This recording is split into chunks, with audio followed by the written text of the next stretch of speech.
start off with your name and title, okay? Ready? Whenever he's ready. Okay. Ready? Hi.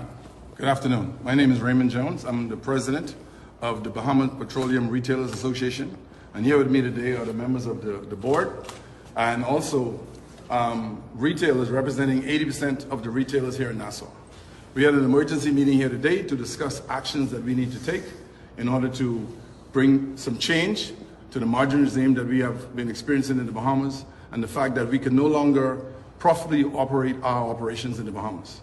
So the purpose of this meeting today was to make a decision as to the course of action we will take within the very near future that will bring some attention to our cause and the plight that we face currently. Scores of residents are already tuned in anticipation of what will be the next course of action that you guys will take. What will be the next course of action? And many persons have lamented against the high gas price that they've been coping with.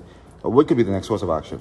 Well, the next course of action is for us to minimize our costs to operate, and that means looking at how we can reduce our operating hours. But you can stay tuned to that, because today we've decided what we're going to do, and we will make the public aware of that at some point in short order. But we have to reduce our operating costs because we cannot continue on a 54 cents margin where the cost of salaries have gone up 24%. The credit card fees, which we enjoy the fact that the public is moving to the digital economy, we cannot afford those costs against a fixed margin. We need to be treated as every other business, every other investor in the country, that we are afforded the ability to make money, to get a return on investment. We cannot continue with this anymore.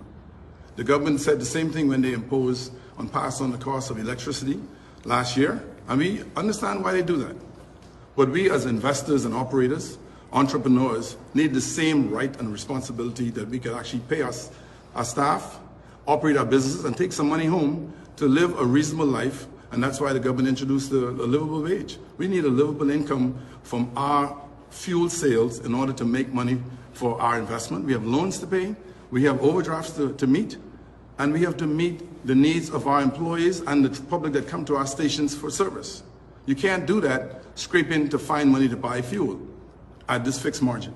We implore the government to do something about it. We are willing to meet and talk, but right now we've had some substantive discussions with them. But now it's time for action because we're not seeming to get anywhere with them in terms of getting some results to what we need. We're being reasonable and we want